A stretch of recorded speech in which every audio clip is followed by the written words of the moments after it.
नाम है कुसुम उटवाल और मेरे चैनल का भी नाम है कुसुम उटवाल। मेरे इस चैनल में मैं आपको शिवाजी महाराज और संभाजी महाराज की कहानी सुनाती हूँ। तो चलो स्टार्ट करते हैं। येसूबाई आज संभाजी राजा के आने से पहले ही महल में आ चुकी थी।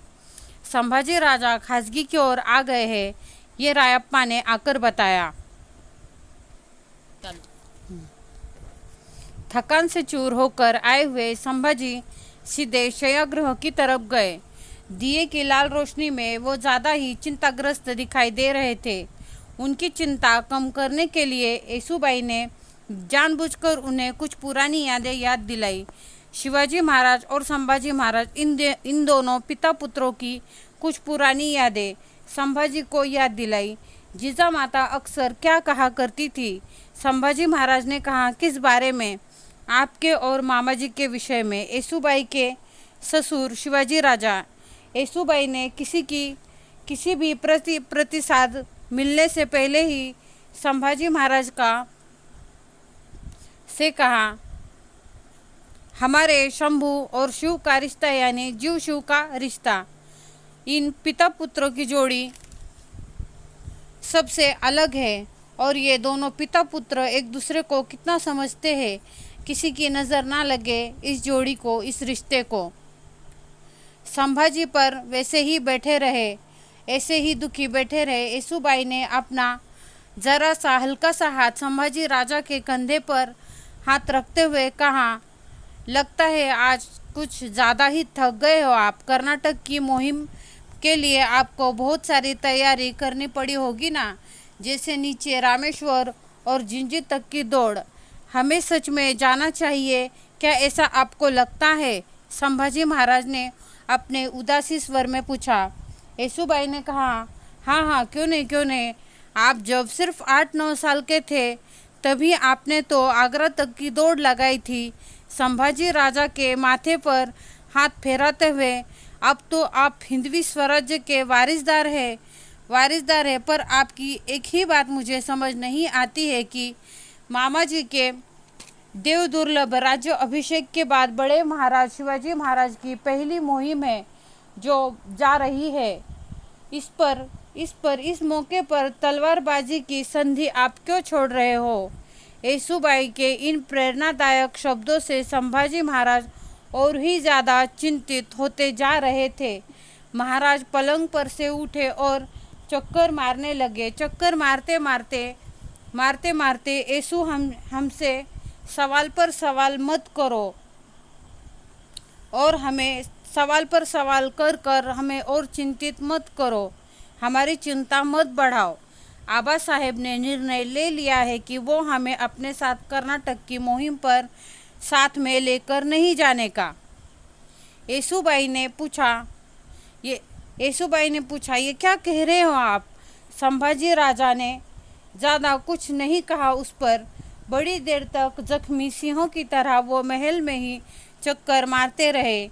येसूबाई तो यकीन ही नहीं कर पा रही थी इस बात पर। रात की हवा से जोरों से जलने वाली दिए की बाती और शिवाजी महाराज के निर्णय के अकल्पित शब्द, इस वजह से उस वक्त कुछ भी सूझ नहीं रहा था। पैर टूटने तक संभाजी युवराज वैसे ही चक्कर पर चक्कर मार रहे थे। अस्वस्थ थे परंतु उस अवस्था में, परंतु उनके आंखें वैसे ही खुली थी। नींद वनवासी पंछी की तरह दूर कहीं भाग गई थी। येसु ने कैसे कर हंसी और प्यार से कहा, आपको चिंताचूर होने का क्या कारण है? आबा साहेब का निर्णय मुझे तो एक अर्थ से सही ही लगता है। संभाजी बोले, वो कैसे?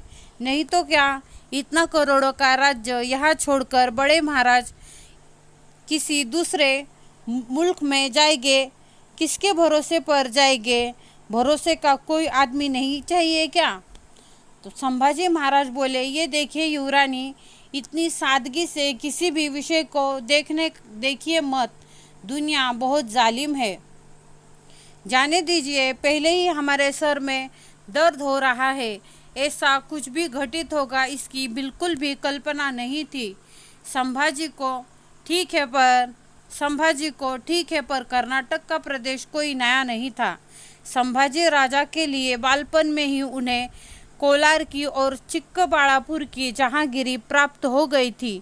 उस वक्त से अनेक बार दक्षिण में जाना आना होता था। दक्षिण में जाना आना हुआ करता था। दक्षिण में जाने के बाद क्या क्या करना है, इस विषय पर भी पिता पुत्रों की मसलत हो चुकी थी।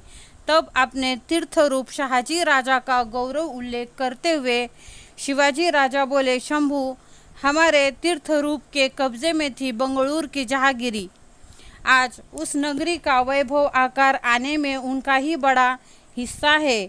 जी आबा साहेब यानी शिवाजी महाराज।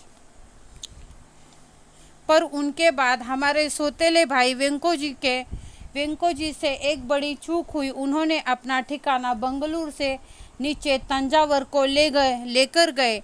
आबा साहेब तंजावर की त्रिचनापल्ली और जिंजी का मुलुक सुपीक है, ऐसा सुना है। क्या सच में ऐसा है? हाँ, ये सच है। पर वेंकोजी राव ने दूर दक्खन में स्थलांतर किया। उस वजह से मैसूर का राजा चिक्कदेवराज गए 3-4 वर्षों से बहुत उद्मादी हो गया है। इस वजह से दक्खन के कर्नाटक तमिल देशों से मिलने की वजह से हमें उनसे धोखा निर्माण हो गया है।